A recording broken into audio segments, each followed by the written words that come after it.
ప్రభు యొక్క ఘనమైన నామాన్ని బట్టి ప్రతి ఒక్కరికి వందనాలు చెల్లిస్తూ ఉన్నాను. ఈ ఉదయకాలాన్ని ఆయన సన్నిధిని సమీపించేటువంటి వారందరికీ కన్నీరనేది గొప్ప ప్రతిఫలాన్ని ఇస్తుందని తెలుసుకోగలగాలి.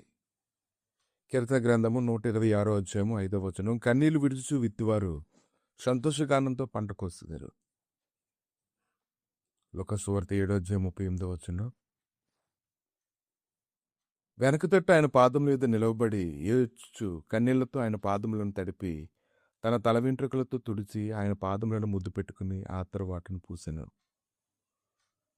ఆయన పిలిచిన పరిసయుడు అది చూచి, ఈయన ప్రవక్త, ఈయన ఎడ్ల తను ముట్టుకొనిన ఈ స్త్రీ ఎవతయో ఎటువంటిదో ఎరిగి ఉండునో, ఇది పాపాత్మురాలని తనలో తాను అనుకొనెను. అందుకు యేసు, సీమోను, నీతో ఒక మాట చెప్పవాలని ఉన్నాను అతనితో అనగా, అతడు బోధకుడా చెప్పుమన్ను.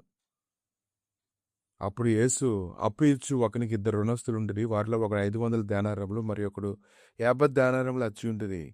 ఆ అప్పు తీర్చుటకు వారైతే ఏమీ లేకపోయిన గనుక అతడు వారిద్దరిని క్షమించాను. కాబట్టి వీరిలో ఎవడు అతను ఎక్కువగా ప్రేమించునో చెప్పుమని అడిగినందుకు సీమోను, అతడు ఎవరికి ఎక్కువగా క్షమించినో వాడే అని నాకు తోచున్నదని చెప్పగా, ఆయన, నువ్వు సరిగా యోచించితవని అతనితో చెప్పి ఆ స్త్రీ వైపు తిరిగి సీమోను తిట్లనెను, ఈ స్త్రీని చూచుచున్నావే, నేను నీ ఇంట్లోనికి రాగా నీవు నా పాదములకు నీళ్ళు ఇయ్యలేదు గాని ఈమె తన కన్నీళ్లతో నా పాదములను తడిపి తన తల వెంట్రుకలతో తుడిచెను. ఆమె విస్తారంగా ప్రేమించను గనుక ఆమె విస్తార పాపములు క్షమించబడిన నీతో చెప్పుచున్నాను. ఎవనికి కొంచెంగా క్షమించబడినో వాడు కొంచెంగా క్షమించునని చెప్పి, నీ పాపములు క్షమించబడి ఉన్నవని ఆమెతో అనెను. ఈ యొక్క మాటను ధ్యానించినప్పుడు ఎవరైతే కన్నీరు కారుస్తారో ఆ కన్నీటికి, యథార్థమైన హృదయంలో వచ్చేటువంటి కన్నీరికి ఎంతో విలువ ఉంది. ఇర్మియా గ్రంథము 9వ అధ్యాయము 18వ వచనం, మన కన్నులు కన్నీళ్లు విడిచినట్లుగాను మన కనురెప్పలను నీళ్లు ఒలుగునట్లుగాను వారు త్వరపడి మనకు రోదనధ్వని చేయబడను. యాసావు ఆ తర్వాత ఆశీర్వాదం పొందకోరి కన్నీరు విడుచుచు దానికోసము శ్రద్ధతో వెతికినను మారు మనసు పొందిన అవకాశం దొరకక విసర్జింపని మీరు ఎరుగుతారు. హెబ్రీయులకు రాసిన పత్రిక 12వ అధ్యాయము 17వ వచనం.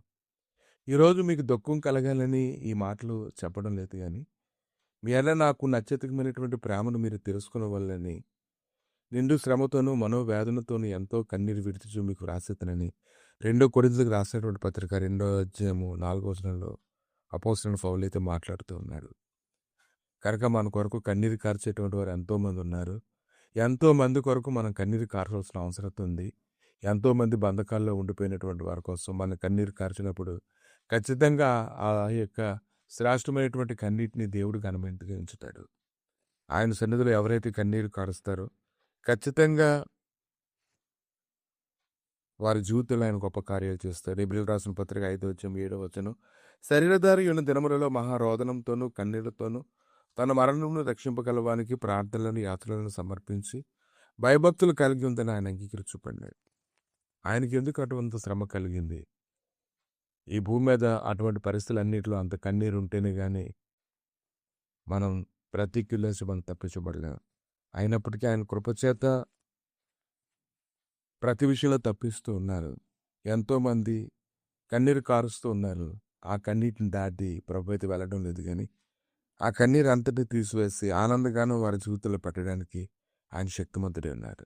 ఆమె ప్రభు, ఇదిగో తండ్రి, మీ దయగలిగిన హస్తాలకు అప్పగించుకుంటుండగా మీ కృపచేత ప్రభునైనా ప్రతి ఒక్కరిని కన్నీటిని చూడిపించమని, బాధ బలహీనతను చూడిపించి బలపరచమని, స్థిరపరచమని, మహిమతో నింపి నడిపించమని, ప్రతి విధమైన కీడులో తప్పించమని మీ సహాయకరమైన సన్నిధి ఇది మొదలుకొని సదాకాలం తోడుగా ఉంచి నడిపించి మీరే మహిమ పొందబడి యేసుక్రీస్తు నామములడికి వేడుకుంటున్నాము తండ్రి.